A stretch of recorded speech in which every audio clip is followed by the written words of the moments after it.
Kalau ada orang yang minta bantuan, kita lebih butuh kepada dia. Kenapa? Kok bisa begitu Ustaz? Iya, karena kalau kita bantu dia 1 juta rupiah misalnya, kebutuhan dia. Dia dapat nilai 1 juta. Dia beli makanan, dia beli pakaian, segala macam.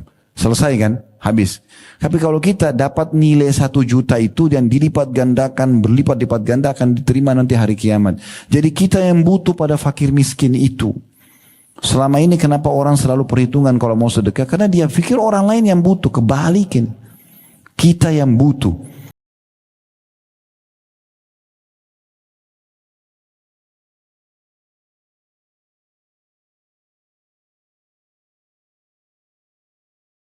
Rezeki itu adalah semua yang bisa membuat kebutuhan kita untuk roda kehidupan muka bumi berjalan. Kesehatan, ya, udara, ya, air, semua itu rezeki.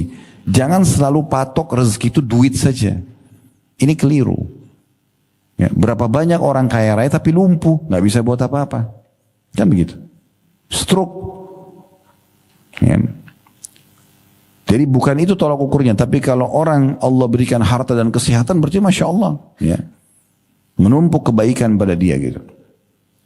Jadi Allah akan balas 700 kali lipat ini bukan dengan angka-angka yang kita bayangkan.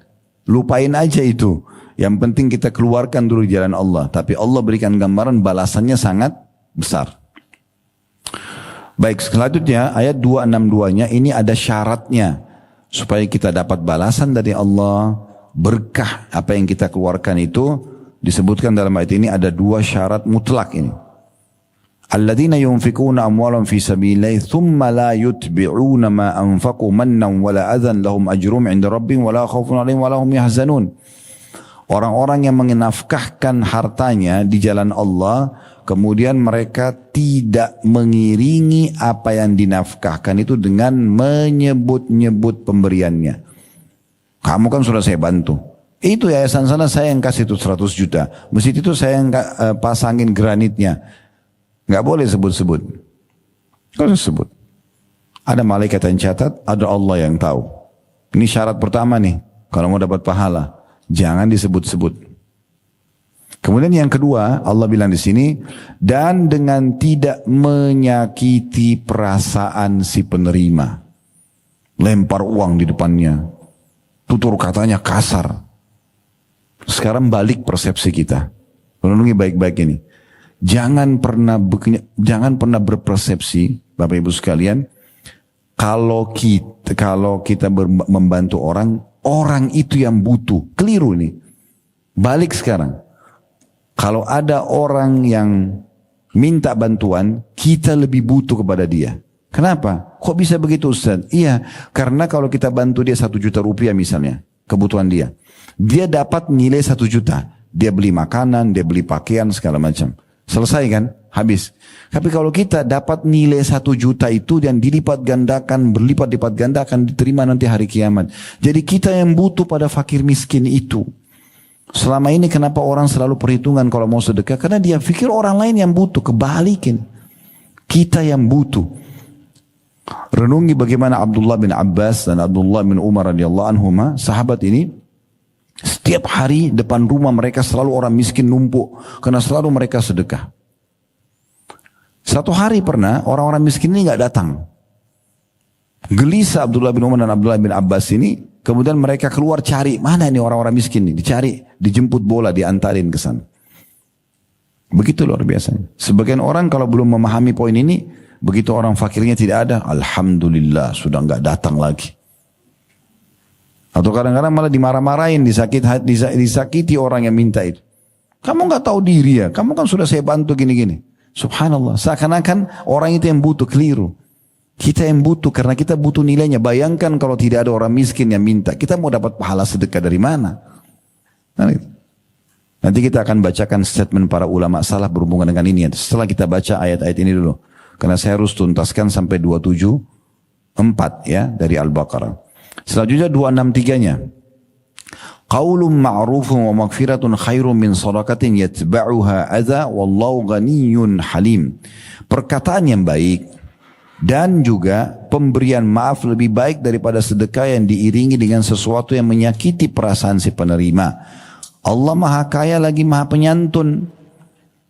Kalau betul-betul kita nggak punya, jangan marahin orang yang datang minta. Ucapkan kata-kata yang baik. Maaf ya, saya belum bisa bantu sekarang. Gitu kan. Gitu. Kita ucapin kan, itu Allah suruh. Itu lebih baik daripada orang bersedekah malah dengan riak dan menyakiti perasaan si penerima. Ayat 264-nya, Ya ayyuhalladzina amanu la tubtilu sadaqatikum bil manni wal adha kalladhi yunfiqu ma law ria'an nasi wa la yu'minu billahi wal yawmil akhir famathaluhu kamathali safwanin 'alayhi turabun fa asabahu wabilun fatarakahu salda la yaqdiruna 'ala syai'in mimma kasabu wallahu la yahdil qaumal kafirin. Hai orang-orang beriman, janganlah kamu menghilangkan pahala sedekahmu. Enggak ada pahalanya. Bagaimana ya Allah hilang pahala itu? Dengan menyebut-nyebutnya. Ini syarat yang ketiga. Ya. Menyebut-nyebut. Gitu. Dan diulangi lagi. Dan menyakiti perasaan si penerima. Seperti orang yang menafkahkan hartanya karena riak kepada manusia. Pamer. Dan tidak beriman kepada Allah dan hari kemudian. Perumpamaan orang seperti ini seperti batu yang licin. Jadi orang yang suka pamer-pamer, saya sudah bantu ini, saya sudah bantu. Lalu dia sakiti juga perasaan si penerima. Perumpamaannya nih, uang yang dia keluarkan semua itu, ibaratnya seperti batu licin, di atasnya ada tanah. Ditaruh tanah, ya, yang rapuh sekali tanah itu. Kemudian batu itu ditimpa dengan hujan yang lebat. Lalu menjadi bersihlah dia tanpa bertanah. Nanti tidak ada pahalanya sama sekali. Mereka tidak menguasai sesuatu pun dari apa yang mereka usahakan, tidak akan didapatkan apa-apa, dan Allah tidak memberi petunjuk kepada orang-orang yang kafir. Ayat 265-nya, Wa mathalul ladzina yunfikuna amwalahum ibtigha'a mardatillahi wa tathbitan min anfusihim kamathali jannatin birabwatin asabaha wabilun fa'atat ukulaha dhi'fain. فإن لم يصيبها وابل فطل والله بما تعملون بصير. Perumpamaan orang-orang yang membelanjakan hartanya karena mencari keridhaan Allah dan untuk keteguhan jiwa mereka. Ini poin penting ya. Jadi kita bersedekah itu tujuannya adalah untuk mencari ridho Allah. Karena perintah Allah kita kerjakan, kita bantu orang. Tidak usah lihat siapa yang menerima, siapa yang minta. Ya. Yayasan mana, individu siapa, nggak penting. Karena bagi kita adalah hubungan kita sama Allah. Allah yang menggerakkan dia pada saat itu sedang minta bantuan. Cari ridha Allah dan keteguhan jiwa mereka. Maksudnya iman mereka. Untuk menjaga supaya iman kita stabil, maka kita bersedekah. Seperti sebuah kebun yang terletak di daratan tinggi yang disiram oleh hujan lebat. Maka kebun itu akan menghasilkan buahnya 2 kali lipat. Jika hujan lebat tidak menyiraminya, maka hujan gerimis pun memadai. Dan Allah maha melihat apa yang kamu perbuat. Jadi kalau ada tanah yang tinggi, kayak pegunungan, lalu hujan lebat, itu hasilnya bisa panen 2 kali. Karena suburnya. Dan kalau tidak ada hujan lebat, hanya gerimis juga memadai. Karena suburnya tanahnya. Nah begitu perumpamaan orang-orang yang berinfak karena cari keridhaan Allah dan juga untuk mengokohkan iman mereka. Ayat 266-nya, Ayawaddu ahadukum an takuna lahu jannatun min nakhilin wa anabin tajri min tahtiha al-anharu lahu fiha min kulli thamarati wa asabahu al-kibaru wa lahu dhurriyyatun du'afau fa asaba isarun fi narun fahtaraqat kadzalika yubayyinullahu lakumul ayati la'allakum tatafakkarun. Apakah ada salah seorang di antara kamu yang ingin mempunyai kebun kurma dan anggur yang mengalir di bawahnya sungai-sungai. Dia mempunyai dalam kebun itu segala macam buah-buahan. Kemudian datanglah masa tua pada orang itu sedangkan dia mempunyai keturunan yang masih kecil-kecil. Maka kebun itu ditiup angin keras yang mengandung api lalu terbakarlah. Demikianlah Allah menerangkan ayat-ayatnya kepada kamu supaya kamu memikirkannya. Maksudnya banyak orang kalau dia bukan berprinsip sesuai dengan prinsip Allah subhanahu wa ta'ala yang Allah tanamkan untuk berinfak, mereka selalu menabung aja, sibuk menabung. Yang dia pikir dengan menabung itu untuk masa depannya, untuk anak-anaknya, padahal sebenarnya setiap saat bisa saja harta itu hilang. Ya. Perlu digarisbawahi, kalau sudah pernah dengar nama ini alhamdulillah. Kalau belum pernah dengar, ada Sa'ad ibn Ubadah. Pernah dengar nggak? Sa'ad ibn Ubadah ini orang terkayanya Madinah. Setengah perkebunan Madinah punya beliau, kebun kurma. Orang kaya raya. Mungkin nama lain sudah pernah dengar Abdurrahman ibn Auf, Utsman bin Affan, ya, Abu Bakar, sahabat-sahabat yang kaya, Talha bin Ubaidillah. Ini kayanya tidak terhitung. Luar biasa gitu, hartanya banyak banget gitu. Ya, kaya sekali. Saya waktu membedah biografi mereka, orang-orang yang mulia sahabat-sahabat Nabi ini ridwanullah alaihim, di Blok M setiap Sabtu kedua kita bedah tentang serial sahabat. Itu mereka pada saat meninggal, Bapak Ibu sekalian, gudang hartanya penuh. Sampai-sampai dibahasakan harta-harta mereka tuh menumpuk emas sangat banyak. Ya, waktu mau dibagi harus dipecahin pakai kampak. Karena belum ada mungkin seperti sekarang alat-alat canggih untuk mengelola. Jadi masih ada gumpalan-gumpalan emas yang banyak. Pertanyaan sederhana. Waktu mereka meninggal dan meninggalkan harta yang cukup banyak. Saya pernah hitung seperti Abdurrahman bin Auf. Dirupiahkan itu mungkin puluhan miliar atau ratusan miliar. Istrinya dapat sendiri, anak-anaknya dapat masing-masing. Puluhan miliar per orang rupiah. Banyak sekali yang dia tinggalkan harta gitu. Itu ternyata pertanyaan sederhana. Apakah itu hasil tabungan Abdurrahman? Begitu juga diikuti dengan Abu Bakar yang menikah harta banyak. Talha bin Ubaidillah, Sa'ad bin Ubadah. Apakah itu tabungan seperti orang-orang kapitalis dari mereka masih muda sampai mereka tua nabung? Bukan. Bapak Ibu perlu tahu, mereka ini selalu setiap hari infak sampai gudang hartanya habis. Jadi yang datang itu pada saat mereka meninggal adalah harta yang datang entah dari mana Allah datangkan 2-3 hari sebelum mereka wafat. Itu Sa'ad ibn Ubadah. Teman-teman nanti kalau balik di rumah coba dengar, saya sarankan dengar, cari playlist di playlist YouTube kami di Khalid Basman Official, buka di YouTube ada playlist, klik kemudian cari serial sahabat Sa'ad ibn Ubadah. Orang ini gudang hartanya banyak besar sekali dan dia selalu bilang sama anaknya yang paling tua laki-laki namanya Qais. Dia bilang, "Hai Qais, ada enggak ayah seperti ini?" Ini luar biasa. Dia bilang, "Hai Qais, ini adalah gudang hartanya ayah. Habiskan untuk diinfakkan jalan Allah." Dia suruh anaknya habisin, tapi untuk di jalan Allah. Jadi si ayah sama anak ini setiap hari, karena zaman dulu tidak ada pengeras suara, belum ada media, mereka naik ke atas rumah, di atap rumah. Lalu mereka teriak-teriak, "Wahai penduduk Madinah, siapa yang butuh gandum, silakan datang. Siapa yang butuh keju, siapa yang butuh madu, siapa yang butuh uang, siapa yang butuh baju, siapa yang butuh apa saja, datang." Dan diinfakkan. Mereka enggak lewat malam kecuali habis sudah, dibagiin semua. Orang satu Madinah dibagiin. Banyak banget itu. Subhanallah, besok datang lagi penuh lagi gudangnya. Dari mana tidak tahu. Allah punya cara datangkan. Diinfakkan lagi habis. Begitu terus. Sampai dia wafat, banyak sekali harta yang masih datang entah dari mana dibagikan untuk ahli warisnya. Itu fakta itu. Semua buku sejarah tulis tentang Sa'ad ibn Ubadah bahas itu. Itu juga dengan Abdurrahman ibn Auf, begitu juga dengan Talha bin Ubaidillah, begitu juga dengan sahabat-sahabat Nabi yang lain.